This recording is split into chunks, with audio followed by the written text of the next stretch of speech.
Afternoon students. इस video में हम डाइजेशन एंड एब्जॉर्प्शन के बारे में बात करेंगे। ये आपका बायोलॉजिकल साइंस या बायोलॉजी का फिजियोलॉजी का टॉपिक है जो कि बहुत इंपॉर्टेंट है। तो शुरू करते हैं आज का टॉपिक। इस वीडियो में हम डाइजेशन से रिलेटेड सारे ऑर्गन्स, उनके फंक्शंस तथा डाइजेशन में कौन कौन से न्यूट्रिएंट्स इंक्लूड होते हैं उनके बारे में बात करेंगे।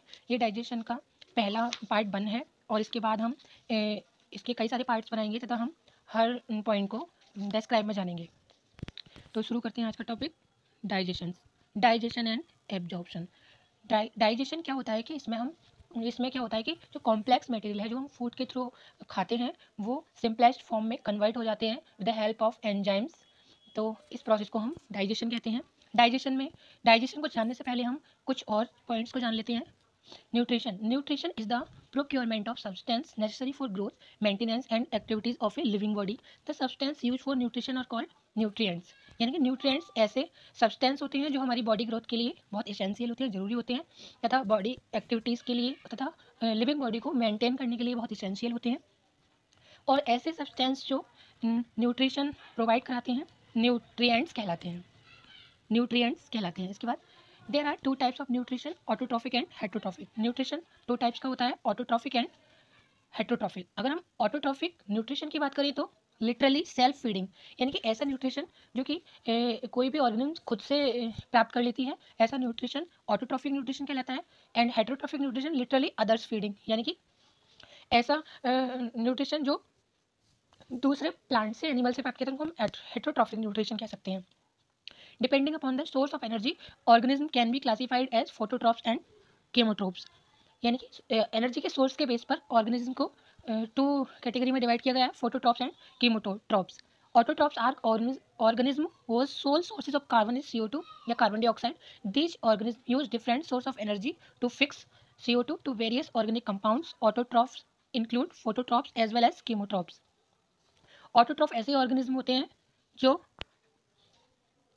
CO2 को यूज करते हैं। These organisms use different source of energy to fix CO2 to various compound, phototrophs and chemotrophs. Autotrophic को 2 कैटेगरी में बांटा जा सकता है, phototrophs and chemotrophs. Phototrophic nutrition, nutrients are synthesised using solar energy by the help of chlorophyll. ये जो phototrophic nutrition होता है, इसमें जो न्यूट्रिएंट्स होते हैं वो सोलर एनर्जी से क्लोरोफिल की हेल्प से सिंथेसाइज किए जाते हैं। This nutrition is exhibited by plants having chlorophyll. इसके बाद हम कीमो ऑटोट्रॉफिक की बात करें। Chemo autotrophic nutrition, the breakdown of inorganic compound provide energy for synthesis of nutrients. ऐसा ब्रेकडाउन जिससे इनऑर्गेनिक कंपाउंड एनर्जी को सिंथेसिस कर लेते हैं, कीमोट्रॉफिक न्यूट्रिशन कहलाता है। जैसे नाइट्रीफाइंग बैक्टीरिया जो कि अमोनिया को नाइट्रेट में कन्वर्ट कर देते हैं, सल्फर ऑक्सीडाइजिंग बैक्टीरिया जो कि हाइड्रोजन सल्फाइड को सल्फर में कन्वर्ट कर देते हैं, और आयरन बैक्टीरिया जो फेरस को फेरिक में कन्वर्ट कर देते हैं। इसके बाद हम जितने भी टाइप के एनिमल्स होते हैं वो सारे हेटरोट्रोप्स होते हैं, यानी कि दूसरों पर फीड करते हैं। All animals are heterotrophs. Animals which preys on is called predator, यानी कि ऐसे एनिमल जो शिकार करते हैं प्रीडेटर कहलाते हैं। इसके बाद हम होलोजोइक न्यूट्रिशन के बारे में जान लेते हैं। अगर होलोजोइक न्यूट्रिशन की बात करें तो एनिमल लाइक न्यूट्रिशन, इसमें फूड का इंजेक्शन होता है, ये एनिमल्स में होता है होलोजोइक न्यूट्रिशन। तथा होलोफिटिक न्यूट्रिशन जो होता है वो प्लांट्स लाइक न्यूट्रिशन होता है, प्लांट के जैसा न्यूट्रिशन होता है, ये फूड की सिंथेसिस करता है प्लांट के जैसे। Parasite obtain nourishment from the body of the host. Parasite जो होते हैं वो नरिशमेंट को होस्ट की बॉडी से प्राप्त करते हैं। Detritus, animal which feeds upon organic matter mixed with the soil. Detritus वो एनिमल्स कहलाते हैं जो ऑर्गेनिक मैटर पर फीड करते हैं सॉइल की हेल्प से, जैसे कि अर्थवॉर्म। कॉप्रोफेगस की बात करें तो coprophagous refers to the condition in which an animal eats on faeces, यानी कि ऐसे एनिमल्स जो खुद अपनी फीकस को खा लेते हैं, ये कॉप्रोफेगस कहलाते हैं। For example rabbit. इसके अलावा एक गुनिया पिग नाम का एनिमल भी होता है, वो भी अपना फीकस को खा लेता है या उस पर फीड करता है। इसके बाद हम ऑर्गन्स ऑफ डाइजेशन की बात करें तो डाइजेशन के ऑर्गन्स में 2 मेन ग्रुप्स में डिवाइड किया गया है, alimentary canal and accessory organs. The organs of digestion in mammals are divided into 2 main groups, alimentary canal जिसको हम गैस्ट्रोइंटेस्टाइनल ट्रैक्ट भी कह सकते हैं, नेक्स्ट है एसेसरी ग्लैंड्स। अगर हम एलिमेंट्री कैनाल की बात करें तो alimentary canal is a continuous tube running through the ventral body cavity extending from the mouth to anus, यानी कि एलिमेंट्री कैनाल एक कंटिन्यूअस रनिंग ट्यूब होती है जो कि वेंट्रल बॉडी पर फैली हुई होती है तथा ये माउथ से लेकर एनएस तक फैली हुई होती है। The total length of alimentary canal in a man is about 30 feet, यानी कि एक मनुष्य में ये एलिमेंट्री कैनाल की लंबाई 30 फीट तक होती है। This increase food digestion and absorption. इसके बाद हम नेक्स्ट पॉइंट की बात करें, the organs composing the alimentary canal include the mouth cavity, pharynx, oesophagus, stomach, small intestine and large intestine. The organ composing the alimentary canal include the mouth cavity, pharynx, यानी कि जो हमारी alimentary canal है उसमें कुछ organs include होते हैं जिसमें mouth cavity, pharynx, oesophagus, stomach, small intestine and large intestine included है। अब हम बात करते हैं माउथ कैविटी की। माउथ कैविटी की बात करें तो the mouth is formed by cheek, hard and soft palates and tongues. जो हमारा माउथ होता है या ओरल या बक्कल कैविटी होती है वो चीक से और हार्ड एंड सॉफ्ट पैलेट्स और टंग से बनी हुई होती है। जो हमारी टंग का एंटीरियर पार्ट होता है वो हार्ड पैलेट होता है और जो पोस्टीरियर पार्ट होता है वो सॉफ्ट पैलेट होता है। Vestibule of the oral cavity is bounded externally by the cheeks and lips and internally by gum and teeth. Oral cavity की वेस्टिब्यूल जो होती है वो चीक्स और लिप्स तथा इंटरनली गम और टीथ से बाउंडेड होती है।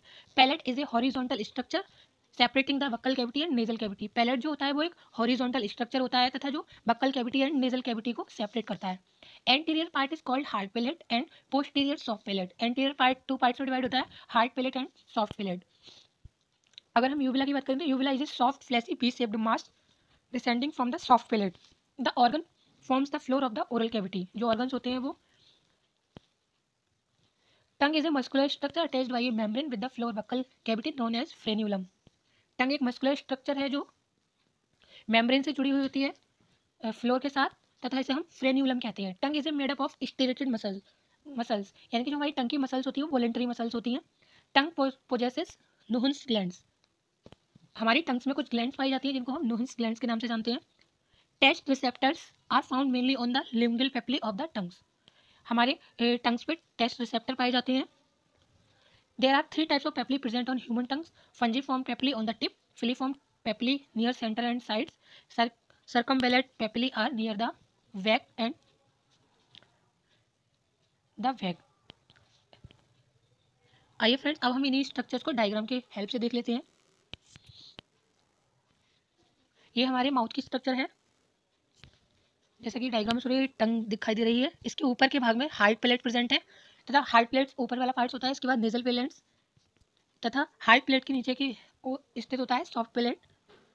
इसके बाद हमारे टॉन्सिल्स प्रेजेंट होते हैं, एपिग्लॉटिस, इसोफेगस तथा वोकल कॉर्ड्स। इस डायग्राम हम क्लियरली देख सकते हैं। ऊपर वाला हिस्सा पैलेट जिसमें आगे वाला हिस्सा हार्ड पैलेट्स एंड पोस्टीरियर वाला सॉफ्ट पैलेट्स, बीच में जिसको हम यूविला कह सकते हैं, इसके साइड से टॉन्सिल्स प्रेजेंट है। इसके बाद हम टंग के स्ट्रक्चर की बात करें तो हमारी जो टंग है ये टंग की स्ट्रक्चर है जिसमें जो हमारा बैक पार्ट है यहाँ से हमें कड़वे का स्वाद होगा, यहाँ से दोनों साइड से हमें खट्टे का स्वाद होगा और यहाँ से हमें नमक का स्वाद होगा और सबसे स्टार्टिंग से हमें मीठे का स्वाद होगा। इसके बाद हम डायग्राम को देख लेते हैं, डाइजेशन का डायग्राम। ये हमारा माउथ है जिसको हम माउथ के अंदर बहुत सारे ऑर्गन्स प्रेजेंट होते हैं जिसमें टीथ, गम्स, टंग्स प्रेजेंट होते हैं। माउथ के अंदर हमारे टंग के नीचे कुछ ग्लैंड्स प्रेजेंट होती हैं जिन्हें हम सलाइवरी ग्लैंड्स कहते हैं। सलाइवरी ग्लैंड्स जो होती हैं वो 3 होती हैं, पैरोटिड, सबलिंगुअल तथा सबमैंडिबुलर। इसके बाद फेरिंग्स की बारी आती है, फेरिंग्स है। इसके बाद ये ट्यूब लाइक स्ट्रक्चर है, इसको हम इसोफेगस कहते हैं। इसके बाद हमारा स्टमक, स्प्लीन, लार्ज इंटेस्टाइन जिसको हम ट्रांसवर्स कोलोन कहते हैं, फिर स्मॉल इंटेस्टाइन। आगे के पार्ट्स के बारे में हम डिस्क्राइब में नेक्स्ट वीडियो में बात करेंगे। आई होप कि आपको वीडियो अच्छा लगा होगा। वीडियो अच्छा लगा हो तो वीडियो को लाइक एंड शेयर, चैनल को सब्सक्राइब करना बिल्कुल नहीं भूलिएगा। मिलते हैं नेक्स्ट वीडियो में नेक्स्ट टॉपिक के साथ, तब तक के लिए नमस्कार।